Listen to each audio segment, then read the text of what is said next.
रिश्तेदार सब आए। होटल में अरेंजमेंट भी बहुत अच्छा था।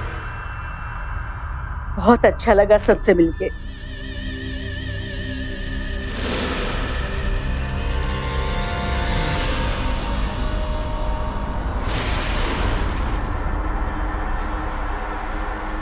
चलो सो जाते, बहुत थक गए हैं। पुष्पा, हाँ। आज की एनिवर्सरी की पार्टी तो उम्मीद से ज्यादा अच्छी लगी।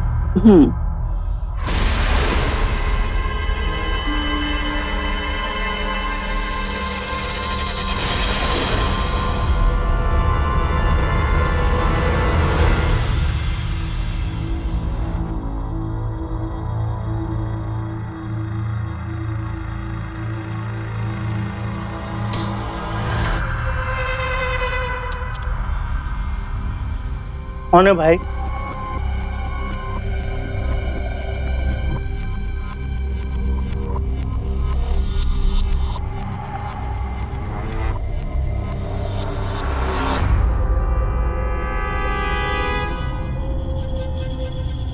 कौन है? कौन है? कौन?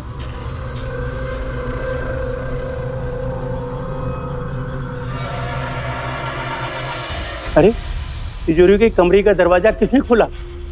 कौन है? कौन है?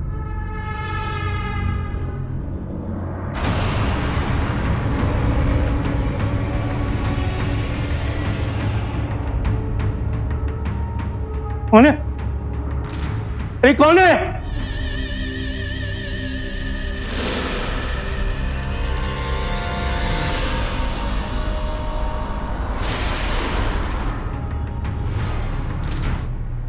क्या हुआ दादाजी? मैं हूँ साक्षी। साक्षी, आप यहाँ क्या कर रहे हैं दादाजी?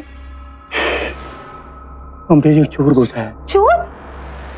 मेरी कमरे से डंडा निकाल के ला। दादाजी आप ऊपर मत जाइएगा प्लीज दादाजी। जाओ। मैं बस अभी आ रही हूँ। जल्दी। कौन है? रुको रुको। अरे कौन है? कौन है? कौन है? रुको।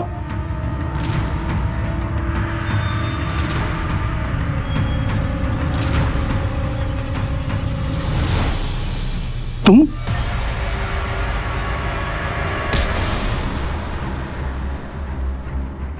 दादाजी क्या हो गया आपको? दादाजी दादाजी दादाजी कौन है? कौन है? दादाजी उठिए ना दादाजी।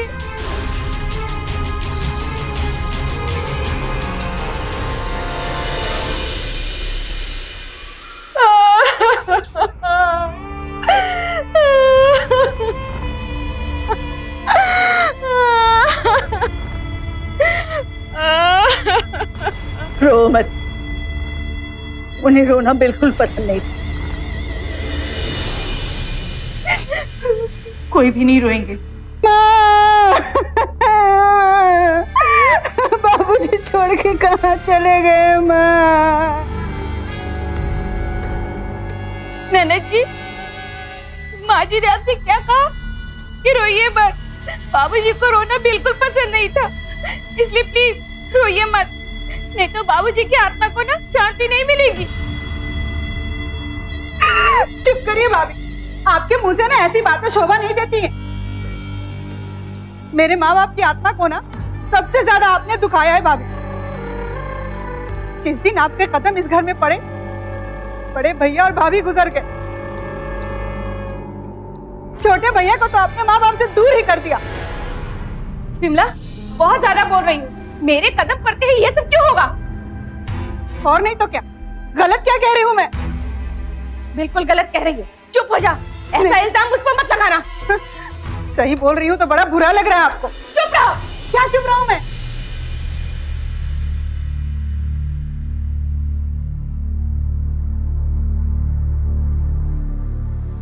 देखिए माँ जी, अब तो बाबूजी का अंतिम संस्कार करके भी ये लोग आ गए।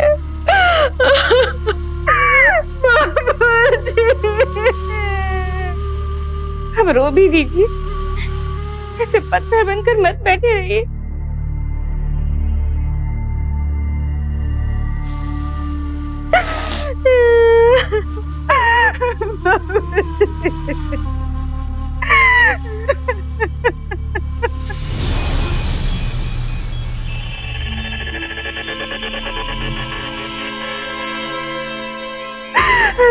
तुम्हें कुछ पता है? बाबूजी ने वसीयत छोड़ी है कुछ?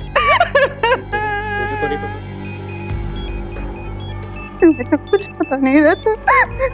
मुझे तो लगता है उसी ने मारा होगा बाबूजी को।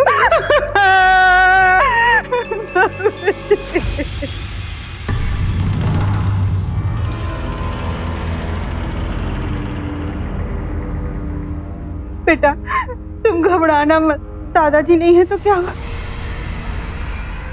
हम लोग हैं ना तेरे साथ।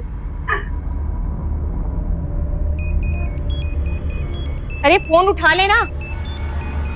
जी चाची बाद में उठा लूंगी। एक मिनट में आती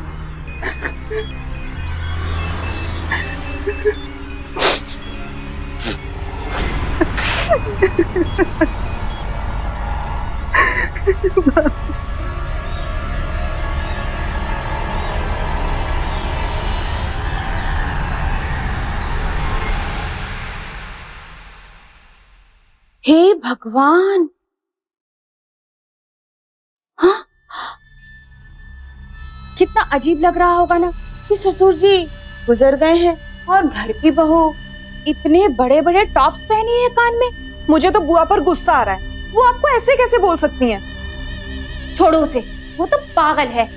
अरे उसका पति कमाता धमाता नहीं है ना, इसीलिए वो मुझसे जलती है। सुनो मैं नहाने जा रही हूँ, ये टॉप्स बैग में रख देना और हाँ ध्यान से, डायमंड्स के हैं। ओके जी माँ।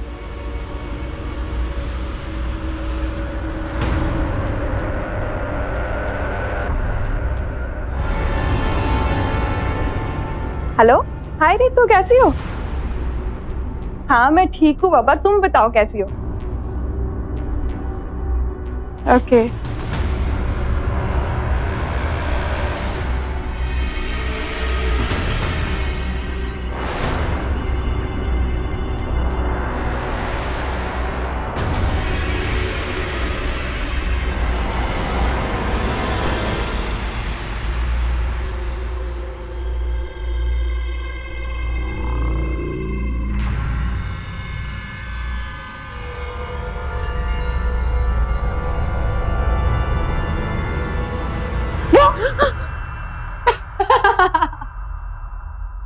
रूपक डरा दिया है तूने।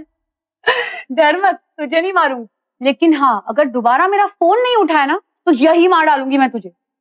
ये बंद कर और काट दे अपना। ये बता कि फोन क्यों नहीं उठा रही थी तू मेरा? हाँ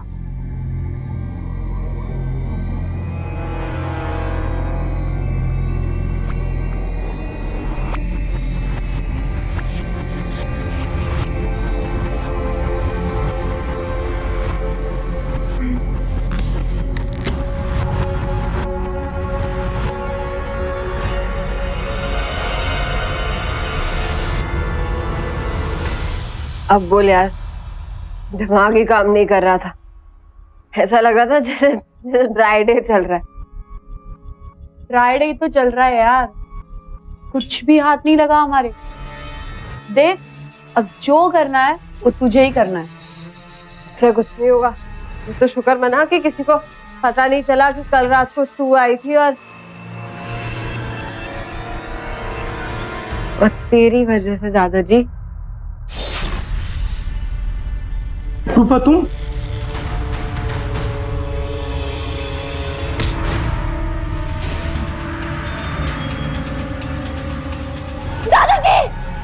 क्या हो गया आपको? दादाजी, दादाजी, दादाजी मुझे ना दादाजी।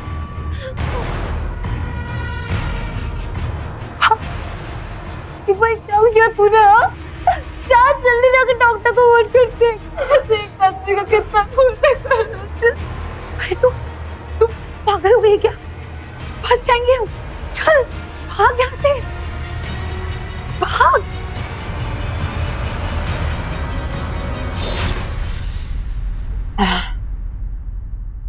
वो मर गए और इसी हड़बड़ी में मैं कुछ भी नहीं ले जा पाई यार, कुछ भी हाथ नहीं लगा हमारे।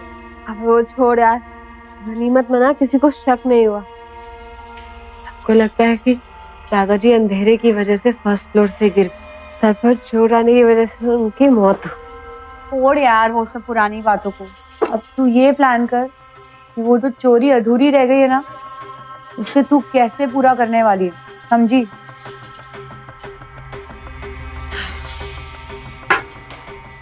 देख बॉस, पैसों के बिना ना कुछ नहीं हो सकता। हमारी लाइफ बिल्कुल अधूरी है, ना हम पार्टी कर सकते हैं, ना कहीं घूम सकते हैं, ना अय्याशी कर सकते हैं। ओए मेरी बात ध्यान से सुन, तेरी जो दादी है ना, अभी 15 दिन तक तो वो कोई अलमारी चेक नहीं करने वाली, क्या है क्या नहीं है कुछ फर्क नहीं पड़ता।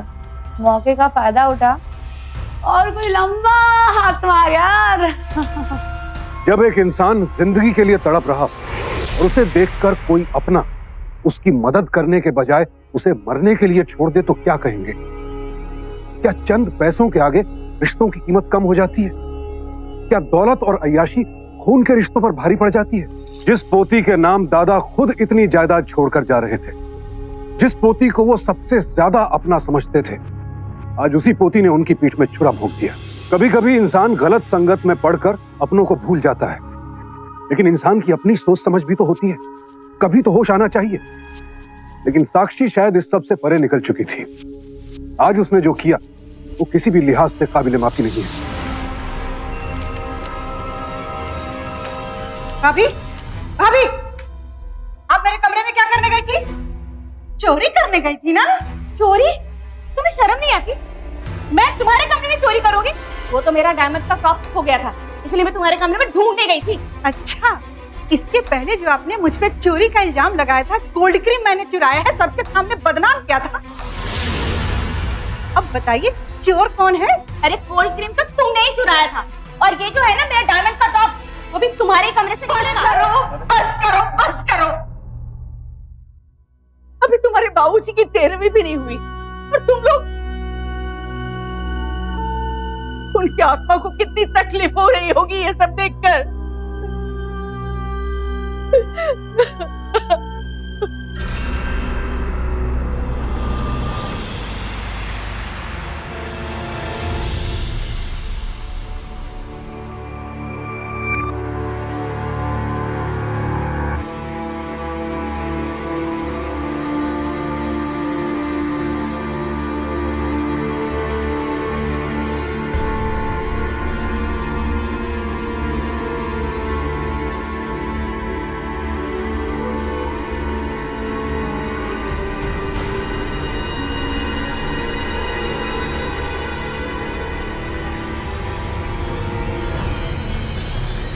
आप ऐसे कैसे गुस्से चले आ रहे हैं? अरे अरे कौन है आप? ऐसे कैसे घर में? क्या काम है आपको?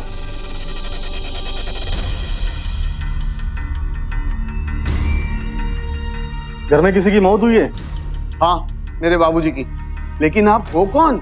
मैं इंस्पेक्टर आरपी सिंह।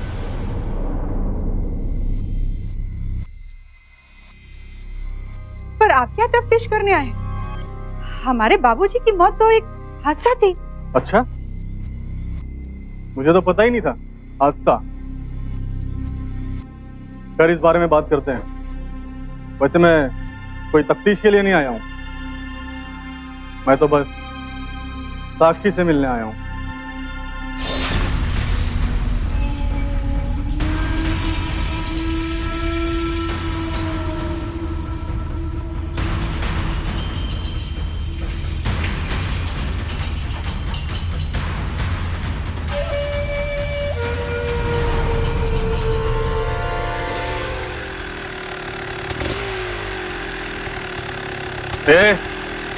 रुको,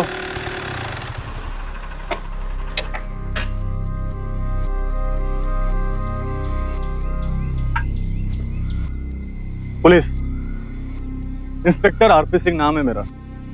जो किसी को नहीं दिखता वो मुझे दिख जाता है। आप दिखाओ अपना। प्लीज। ये नहीं, वो वाला। मैंने कहा हाथ दिखाओ। ओहो, चोरी का माल। ज्वेलर्स के पास बेचने गई थी ना? हाँ, सॉरी सर, वो ये छोड़ देता हूँ, लेकिन मुझे मेरा पैसा चाहिए। अब उसे तुम हिस्सा समझो या फिर जो भी, लेकिन मुझे मेरा पैसा चाहिए, वरना जिंदगी भर जेल में चक्की पिसवा दूंगा। अभी घर में बहुत लोग हैं, अभी पैसा निकालना बहुत मुश्किल है। कोई बात नहीं, समय ले लो। कल तक मुझे मेरे पैसे नहीं मिले ना, तो तुम दोनों के घर पहुंच जाऊंगा। जी वो चाचा जी, ये वो रूपा के क्या? तो क्या ये रूपा के भाई है? हाँ, ये रूपा के भैया हैं। चलिए भैया, मैं आपको उससे मिलवा देती हूँ।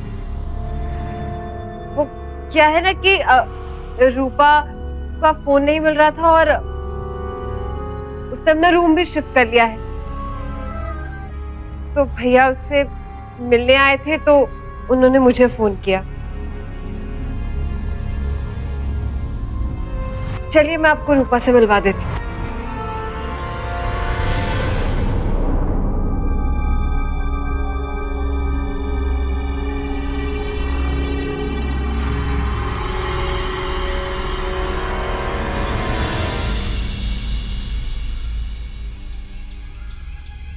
देखिए इंस्पेक्टर, एक मिनट, अब मुझे कुछ नहीं सुनना। तुम अपने घर वालों को बेवकूफ बना सकती हो, मुझे नहीं। अगर कल तक मुझे मेरे पैसे नहीं मिले ना, तो तुम्हें और तुम्हारी फ्रेंड रूपा दोनों को जेल में डाल दूंगा। समझ रही हो ना? और हाँ, एक्टिंग बहुत अच्छी कर लेती हो तुम, लेकिन मेरी बात ध्यान रखना।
तिजोरी वाला कमरा खुला कैसे है?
लगता है इसमें से जेवर और पैसे गायब हैं। जरूर उस बिमला के बच्चे ने गायब किया।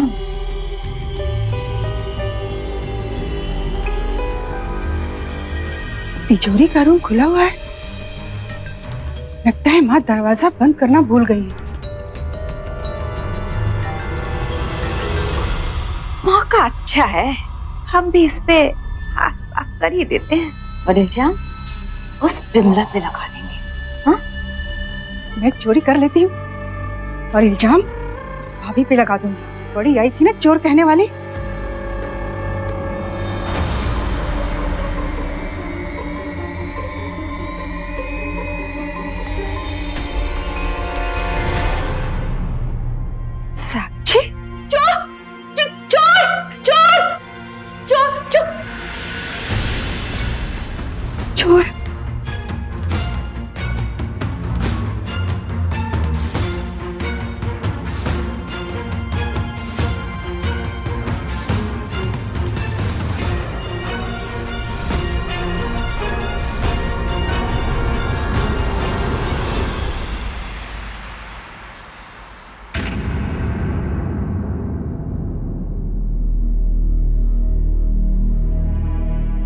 लीजिए माँ जी, आप इसे भोली भाली और मासूम समझती थी ना,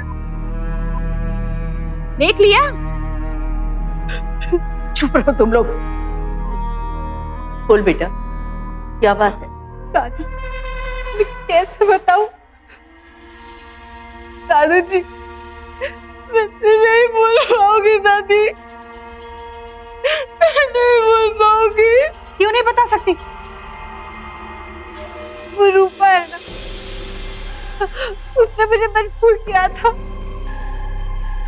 ये सब करने के लिए। इस बेचारी को रूपा ने मजबूर किया था चोरी करने के लिए, इसलिए इसने चोरी की। रूपा तुझे कहेगी कि कुएं में कूद जा तो कूद जाएगी क्या? अरे बोल ना, चुप क्यों है?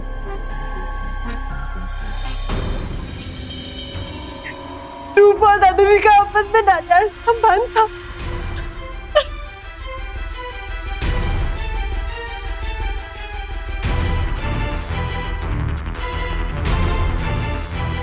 उसके पास दादाजी और उसकी कुछ तस्वीरें थी जिनको दिखा दिखा के वो मुझे ब्लैकमेल कर रही थी कि अगर मैंने उसको ये सारे पैसे और ज्वेलरी ला के नहीं दी तो वो कभी भी हमें वो तस्वीरें नहीं देगी। नहीं, ये नहीं हो सकता। हाँ मम्मी, पापा ऐसा कर ही नहीं सकते। ये जरूर रूपा की कोई चाल। तुम रूपा को अभी के अभी घर बुलाओ। अगर उसके पास ऐसी कोई तस्वीरें हैं तो सबसे पहले वो तस्वीरें वापस लो, उसके बाद ये कहने ले जाने देना। फोन करो अभी। करो फोन जल्दी से।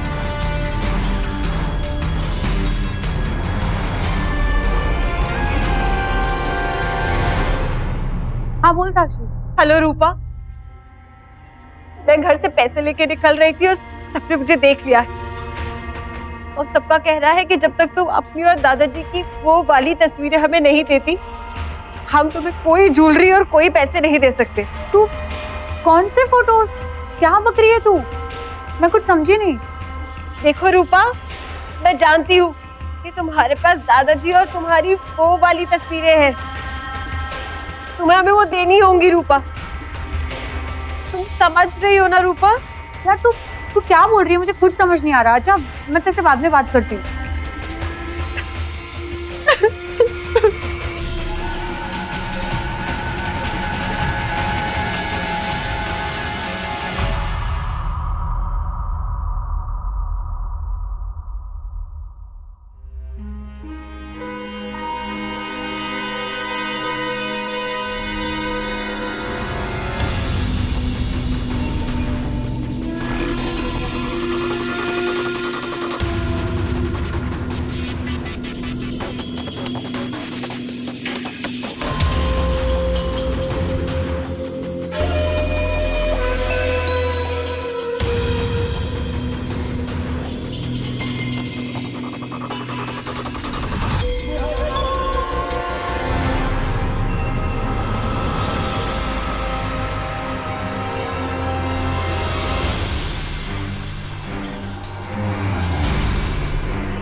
आपकी प्यारी पोती ने आपके सामने सच नहीं आने दिया। बेचारी ने मजबूर होके ये चोरी की। अब अगर आप चाहती हैं कि आपके स्वर्गवासी पति की और बदनामी ना हो तो ये जेवर का बैग मुझे दे दीजिए। अरे ऐसे कैसे दे दे? ये हमारा खानदानी जेवर है, हमारा भी हिस्सा है इसमें। अरे कभी तो मौके की नजाकत को समझा करो। हाँ, और नहीं तो क्या, गलती करे ससुर जी और सजा भुगते हम। बुढ़ापे में पोती की उम्र की लड़की के साथ ये सब, छी छी छी छी छी। और सुनो, इसमें हमारा भी हिस्सा है, इसे हम तुम्हें कैसे ले जाने देंगे? चुप रहो, किसी का हिस्सा नहीं है इसमें। रूपा बेटी, तुम ये सारे जेवर ले जाओ,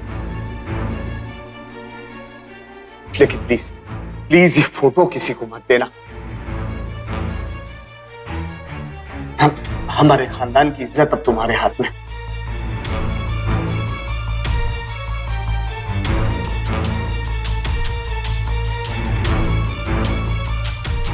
जिस पोती को दादा दादी परिवार में सबसे अपना, सबसे काबिल समझते थे, वही सबसे नालायक निकली।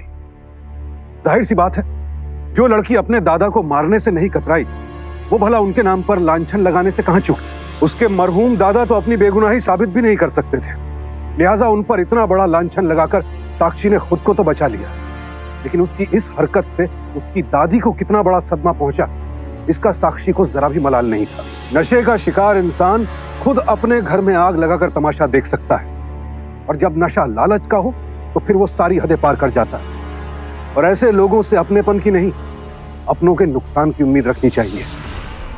ये लीजिए, और हमारा पीछा छोड़ दीजिए। इससे नहीं, इससे काम चलेगा। और अब तुम दोनों जेल जाने से बच जाओगी। अब जो करना है वो करो, खुल के एंजॉय करो, जियो जी भर के।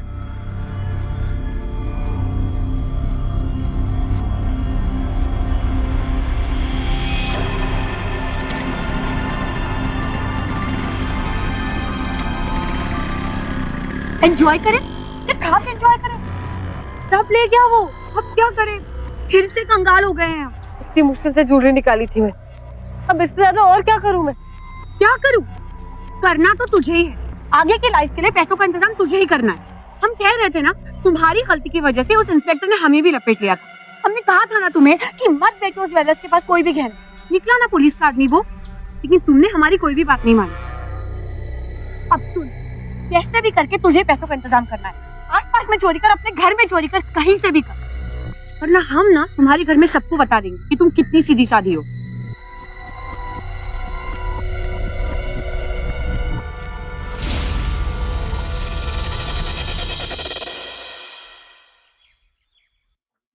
कान खोलकर सुन लीजिए भाभी, आज बंटवारा होकर रहेगा, हम बता देते हैं। हाँ तो कर लो बंटवारा, किसको चिंता लगी है? हाँ तो लालगंज की कोठी का भाड़ा हम लेंगे आज से। अरे ऐसे कैसे हम लेंगे? हाँ आप जो दुकानों का भाड़ा लेती है वो। हाँ तो ठीक है, आम के बाग हमारे हुए। हाँ तो ठीक है ना, 40 बीघा जो खेत है वो हमारे हुए, और गांव का मकान आप। मकान मुझे नहीं चाहिए, उस मकान में तो बहुत मरम्मत करानी पड़ेगी, उसमें बहुत सारे पैसे खर्च हो जाएंगे। नहीं चाहिए मुझे मकान। हाँ मत लीजिए। हाँ तो ठीक है, बचाइए कोठी, कोठी पे हमारा अधिकार। ऐसे कैसे आपका अधिकार हो गया? मैं इस घर की बेटी हूँ। अच्छा, बेटी हूँ मैं इस घर की। तो बेटी का हक ना शादी के बाद उसके ससुराल में होता है, मायके में नहीं। हाँ तो आप भी इस घर में पराई ही हैं, मैं इस घर की बेटी हूँ। अच्छा, बेटी आप हैं तो मैं इस घर की बहू हूँ। हाँ तो मैं बेटी हूँ, मेरा हक बनता है। अरे मेरा हक बनता है क्योंकि मैं इसके मेरा हक बनता है, मैं बेटी हूँ।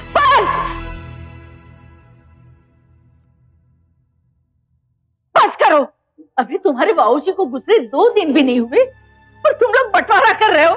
शर्म नहीं आती? अरे साक्षी बेटा, तुम्हें कुछ नहीं चाहिए? ये लोग बंटवारा कर रहे हैं। अरे जमीन, कोठी, मकान, तुम्हें जो चाहिए वो तुम ले लो। नहीं दादी, मुझे कुछ नहीं चाहिए।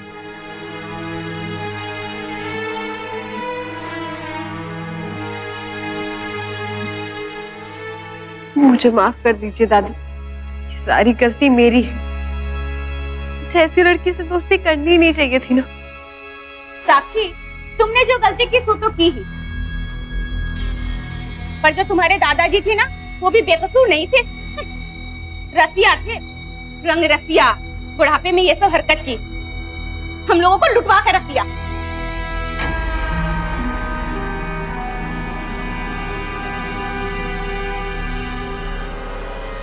आजा बेटा, आ। देख बेटा, तू जरा भी फिक्र मत करना। रूपा जितने जेवर लेके गई है ना, और इन दोनों ने जितना बंटवारा किया, उससे डबल जेवर मैंने अपने पास रखे हुए हैं, मेरी संदूक में रखे हैं।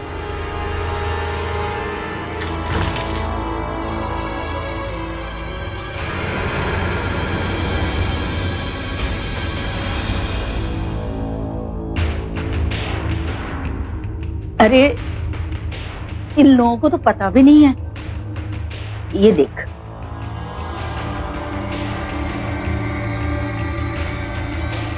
है ना, हम दोनों का गुजारा इससे आसानी से हो जाएगा।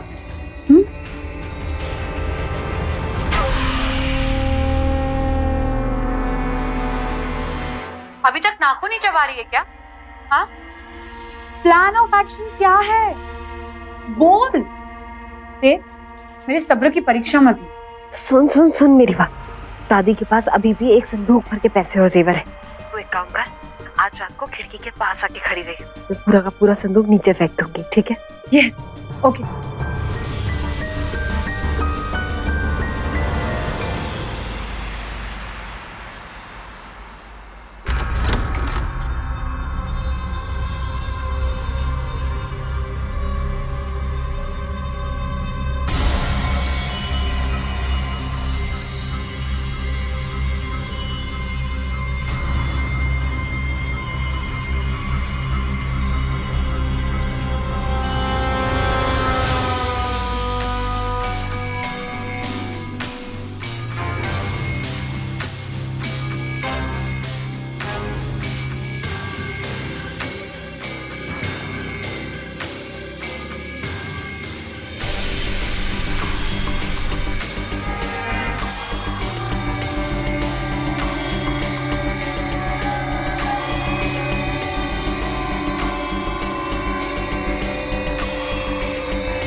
मेरा राज खोलेगी? हाँ, सकती रहे स्टोर रूम तो कल आराम से निपटूंगी।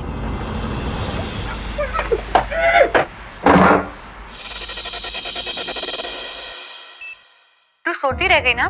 रात भर तेरी बिल्डिंग के नीचे खड़ा रखकर तूने मुझे बेवकूफ बना दिया। क्या बकवास कर रही है रूपा? मैंने कल रात को संदूक नीचे फेंका और तूने पकड़ा भी था। तू पागल हो गई है क्या? हाँ, कोई सपना देख रही है? मैं रात भर तेरे घर के नीचे खड़ी रही, लेकिन तू नहीं आई क्या?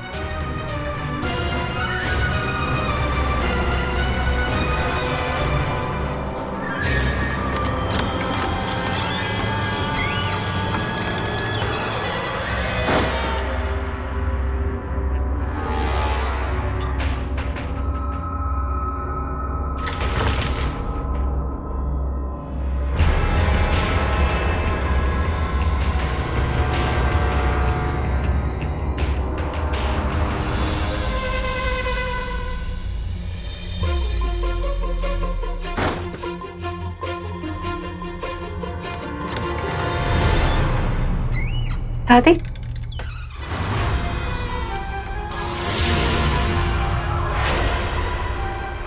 क्यों चौंक गई? नहीं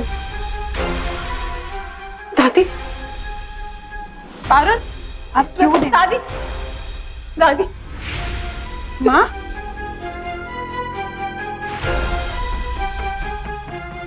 इतनी हैरान मत हो। तुमने तो इसे स्टोर रूम में बंद कर दिया था, है ना?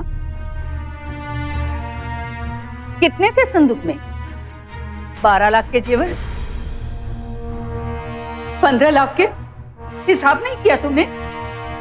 अरे सब कुछ तुम्हारे लिए था, तुम्हारी पढ़ाई और शादी के लिए रखा था मैंने।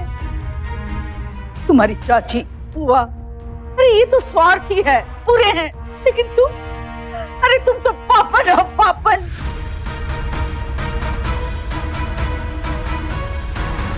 दादी, दादी, वो रूपा ने ना मुझे फिर से ब्लैकमेल कर रही थी दादी।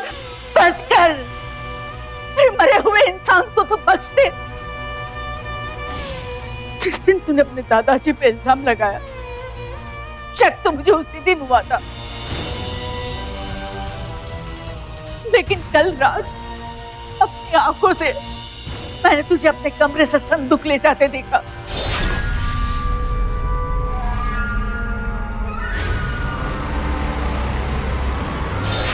नहीं, मैं कभी सोच भी नहीं सकती थी तुम ऐसा करोगी। तुमसे मुझे ये उम्मीद नहीं थी।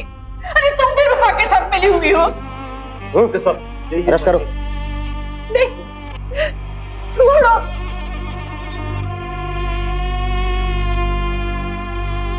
आपका कॉल आने पर हमने इसे कल गिरफ्तार कर लिया था। चल अपनी सहेली साक्षी को फोन लगा। तू सोती रह गई ना? रात भर मुझे तेरे घर के नीचे खड़ा रख के तूने मुझे बेवकूफ बना दिया। इंस्पेक्टर, मेरी पोती को भी ले जाइए। ये कोई मामूली चोर नहीं है, शातिर अपराधी है। ले चलो। मेरे लिए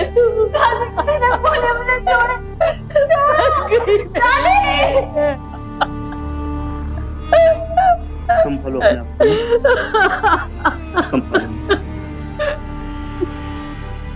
जब इंसान अपराध के रास्ते पर चल निकलता है तो इससे पहले कि कुछ समझ आए वो एक अपराध को छिपाने के लिए दूसरा अपराध कर बैठता है। साक्षी ने भी जब रूपा के साथ मिलकर अपनी अय्याशियों के लिए घर में चोरी करना शुरू किया, तब उसे अंदाजा भी नहीं था कि एक दिन ऐसा भी आएगा। और अंदाजा परिवार वालों को भी कहां होता है कि एक दिन उनका कोई अपना ही उनके साथ इतना बुरा कर सकता है। अक्सर हमें यह लगता है कि हम जिस इंसान को अपना समझकर उसकी मदद कर रहे हैं वो तो कभी हमारा बुरा कर ही नहीं सकता, लेकिन जिस इंसान के दिमाग में लालच और अपराध घर कर चुके हों वो कभी किसी को अपना नहीं समझता। और ऐसे लोग अगर हमारे परिवार में, हमारे घर में मौजूद हो तो उनकी सही परख करना बहुत जरूरी है, क्योंकि सावधानी आपकी, सुरक्षा अपनों। सावधानी।